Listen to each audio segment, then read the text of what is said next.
खूनी कुआं। सीमा गर्मियों की छुट्टियों में अपनी नानी के गांव आई थी।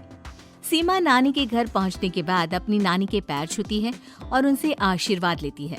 तभी उसकी नानी उससे कहती है, इतनी बड़ी हो गई मेरी सीमा, चल जल्दी से हाथ मुंह धो ले, मैं तेरे लिए खाना लगा देती हूँ।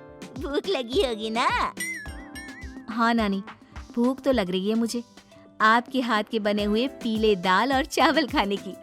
कितना टाइम हो गया है मुझे आपके हाथ का बना हुआ दाल चावल खाए हुए।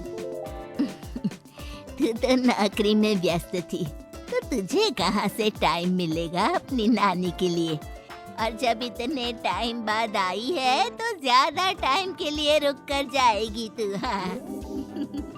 हाँ नानी, इस बार पूरे 2 महीने के लिए आई हूँ। सीमा की नानी अंदर जाकर उसके लिए खाना बनाने लगती है। सीमा कमरे में अकेली होती है, तभी उसे किसी औरत के रोने की आवाज सुनाई देती है। वो कभी खिड़की से बाहर झांकती है तो कभी दरवाजे से बाहर झांकती है। उसे समझ में नहीं आ रहा होता है कि आखिर रो कौन रहा है। तभी नानी खाना लेकर आ जाती है। वो अपनी नानी से कहती है, नानी, कोई औरत रो रही है क्या? मैं जब से यहाँ आई हूँ तब से मुझे यहाँ किसी औरत की रोने की आवाज आ रही है। हे भगवान, कहीं ये वही तो नहीं? बोलो ना नानी।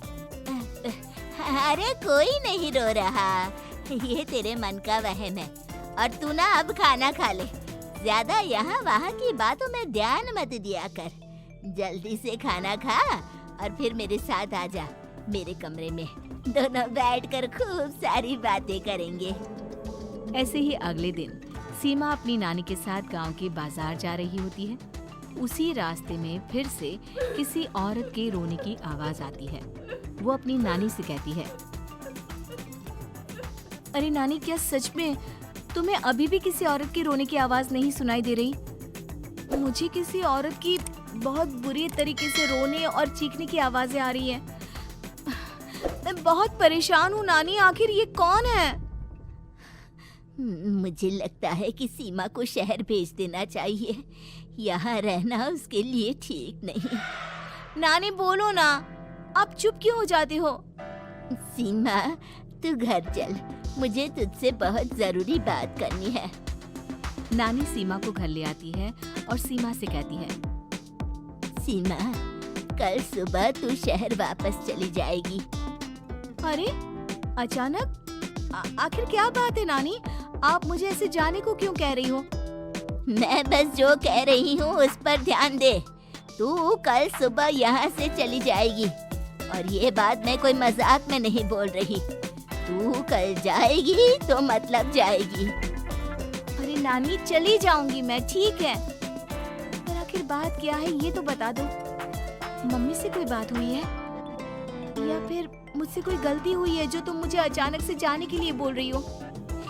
देख सीमा, रात बहुत हो चुकी है और मुझे इस बारे में कोई बात नहीं करनी। चल, अब चल के मेरे साथ सो जा। सुबह की बस पकड़कर तुझे शहर भी तो जाना है। सीमा को अपनी नानी का ऐसा व्यवहार देखकर बहुत ही अजीब लगता है। उसे कुछ समझ में नहीं आ रहा होता है कि आखिर उसकी नानी उसे अचानक से गांव छोड़कर जाने के लिए क्यों कह रही है। ये सारी बातें सोचते सोचते सीमा की आंख लग जाती है और वो अपनी नानी के साथ सो जाती है।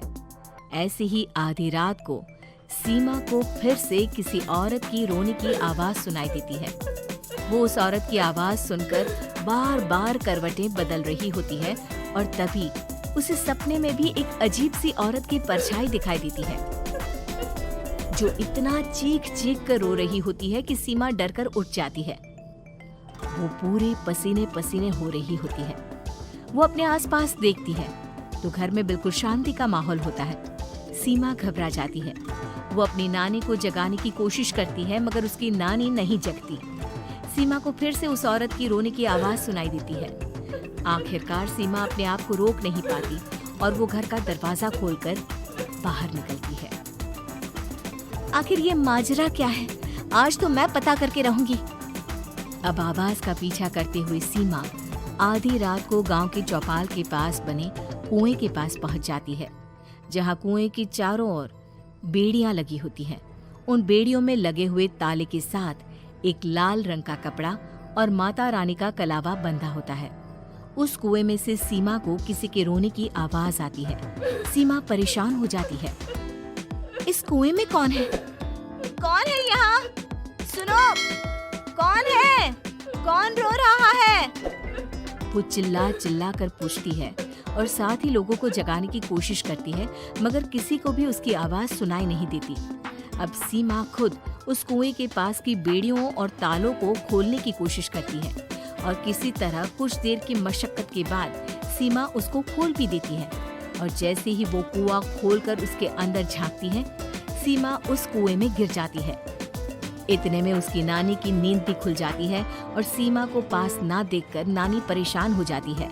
नानी घबराकर पूरे घर में उसे ढूंढने की कोशिश करती है, जिसके बाद उसकी नानी और सभी लोग उस खूनी कुएं के पास जाते हैं और सीमा की नानी कुएं के पास खड़ी होती है। सभी गांव वालों और सीमा की नानी को सीमा के चिल्लाने की आवाज आती है। बचाओ! कोई मुझे बचाओ! मेरी बच्ची, हम आ गए, हम तुझे बचा लेंगे। नानी, मुझे यहाँ बहुत डर लग रहा है। यहाँ इंसान की कटी हुई मुंडिया, हाथ, पैर और कंकाल है और खून भी है। नानी, मुझे डर लग रहा है। आप सब मेरी मदद कीजिए, नहीं तो ये खूनी कुआं मेरी बच्ची को भी खा जाएगा। अरे मुझे तो ये समझ में नहीं आ रहा कि आखिर इस खूनी कुएं को खोला किसने। सालों पहले इसको इतनी मुश्किलों के बाद तांत्रिक बाबा ने बंद किया था। अरे पूरा गांव खूनी कुएं के बारे में अच्छे से जानता है, तो कोई भी जानबूझकर तो ऐसा करेगा नहीं। मतलब किसी ने अनजाने में इसे खोल दिया है भैया। सीमा को इस बारे में मालूम नहीं था और जब से वो यहाँ आई थी तभी से उसे किसी औरत के रोने की आवाजें भी सुनाई दे रही थी। कहीं सीमा ने ही तो उसे नहीं खोला। अगर ऐसा है तो फिर सीमा का बचना बहुत मुश्किल है। वहीं कुएं के अंदर सीमा रोते हुए बैठी होती है कि उसे आवाज सुनाई देती है जो कुएं के बाहर खड़े गांव वालों में से किसी को सुनाई नहीं देता। आज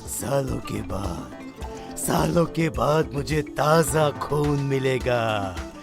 तेरा खून पीकर आज मैं अपनी प्यास बुझाऊंगा।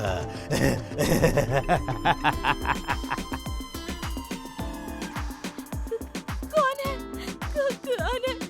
मत मारो प्लीज, मुझे जाने दो प्लीज। मैंने किसी का क्या बिगाड़ा है? वो तुझे मरने के बाद पता चल ही जाएगा।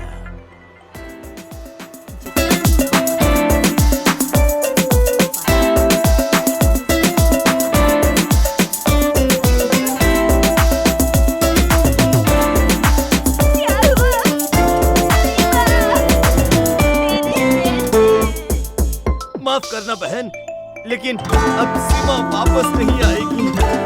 हमें एक बार फिर से कुएं को बंद करना होगा। गांव वाले तभी तांत्रिक को बुलाते हैं। एक बार फिर अपनी शक्ति से तांत्रिक बाबा उस कुएं को हमेशा हमेशा